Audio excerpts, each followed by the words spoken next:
Today I'm going to read A Splash of Red, The Life and Art of Horace Pippin, and it's written by Bryant and illustrated by Melissa Sweet.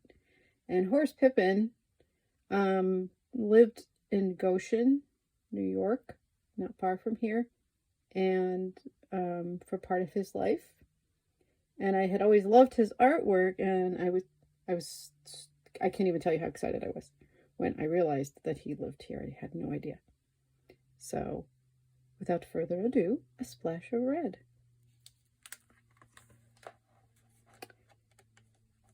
The colors are simple, such as brown, amber, yellow, black, white, and green.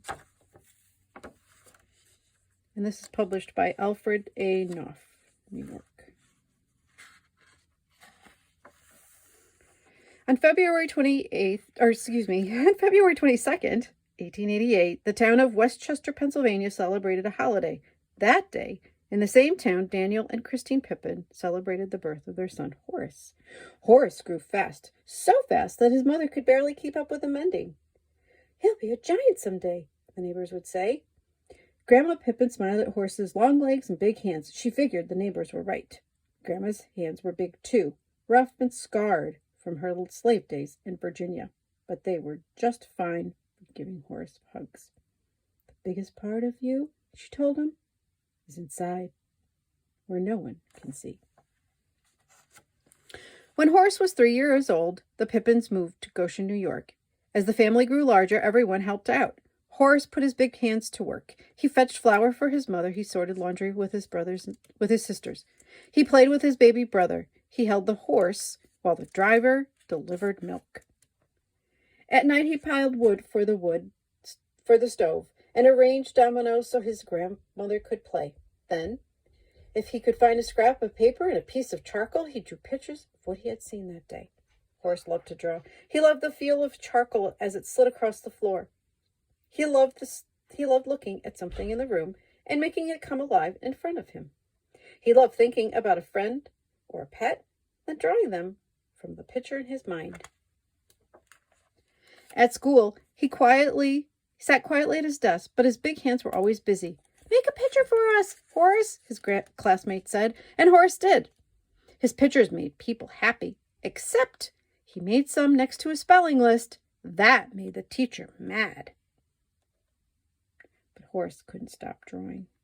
I had a student who used to do that. I loved it. I was sad when I read this. One day, Horace saw a funny face in a magazine. "Draw me," and win a prize, it said underneath. Horace drew the face and sent it off. A few weeks later, a package arrived. Inside, Horace found colored pencils, a pair of brushes, and a box of paints. "Congratulations," said the note. Horace had won the first real art supplies. "Paint a picture for us, Horace," his sisters cried, and Horace did. He painted everyday scenes in natural colors. Then he added a splash of red.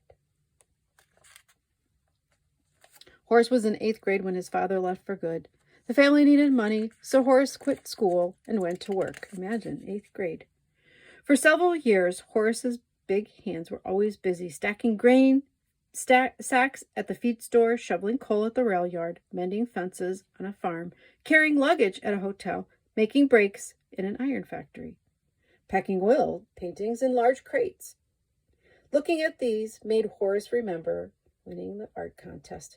How proud he had been, how he'd loved those colored pencils, those brushes, and his first real box of paints. Horace was a big man now, with big responsibilities. He still loved drawing as much as he always had. He used charcoal, broken pencils, whatever he could find. "Make a picture for us, Horace," the other worker said, and Horace did. Far across the ocean, a terrible war began. Horace's big heart wanted to help. The good old USA was in trouble with Germany.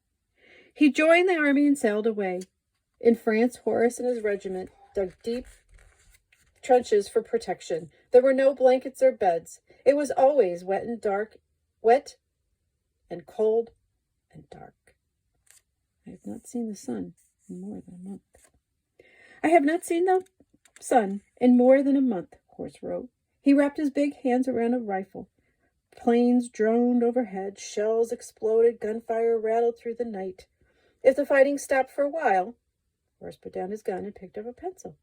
"Make a picture for us, Horace," his friends pleaded, and Horace did. He filled notebooks, one by one. One day, he climbed to the top of a trench and a shot rang out.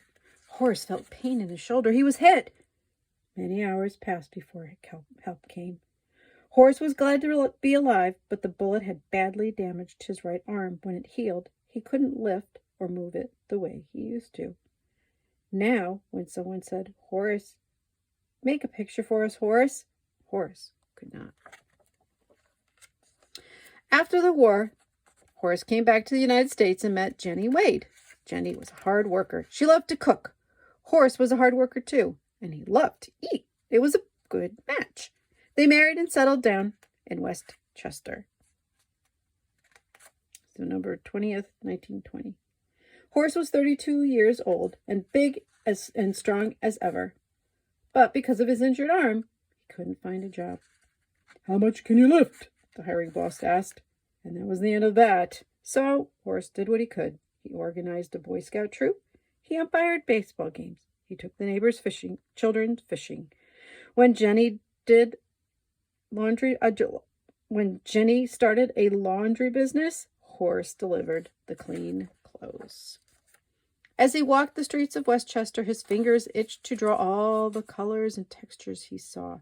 Lacy white curtains billowing in the windows, a splash of red geraniums blooming on a step, a yellow cat sprinting down an alley, deep green vines spiraling a wall. At night, in his home in Goshen, his grandmother's slave days and Bible stories she had told made pictures in his mind. He longed to draw them too, but how? His right arm was weak and painful to lift. The iron poker stood by the fire, straight and tall as a soldier. Could he? What do you think he's going to do? With his left hand, he grasped his right wrist. He thrust the poker into the flames until it was glowing red hot. Using his good arm to move the hurt one, he scorched lines into wood. "Make a picture for us, Horace," the neighbor said, and Horace did. With practice, his arm grew stronger, his hand steadier. "Maybe now," said Jenny, "I can try painting." He told Jenny, I can try painting." There was no money for art supplies, so Horace used an old brush and leftover house paint he found in the alleys. For a canvas, he used a clean piece of cloth. Every day, late into the night, Horace worked on painting.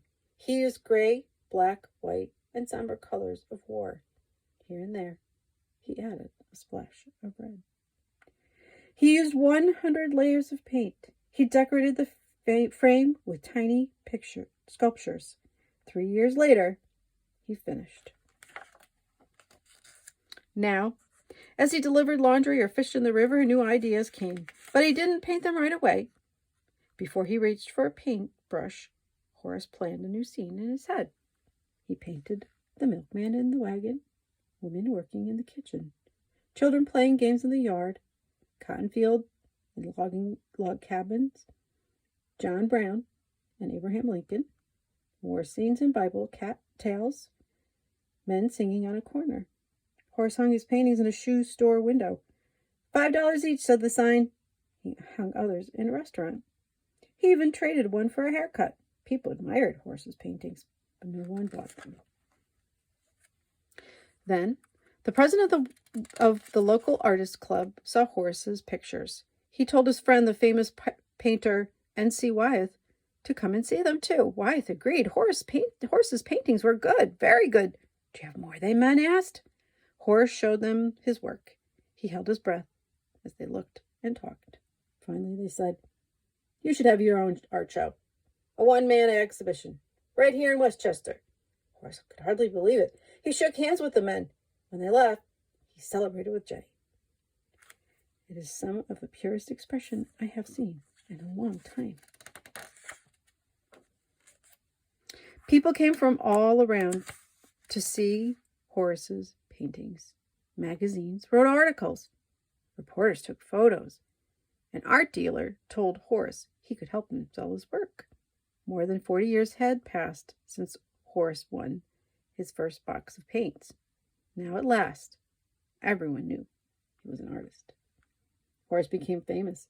His paintings hung in big city galleries. Museums displayed them. Collectors admired them. Movie stars bought them. Once again, Horace's big hands were always busy. And if you stood outside his house late at night, you might see him leaning toward his easel, his left hand holding up his right, painting the pictures in his mind. And then this tells about him, and that's a picture of him. And then there's all this other information in the back of the book that you can read if you want to borrow this book. We do not own this book, but you can request it. And there are some of his real paintings from the library. And I will be doing an art lesson to go with this. So join me in the next video.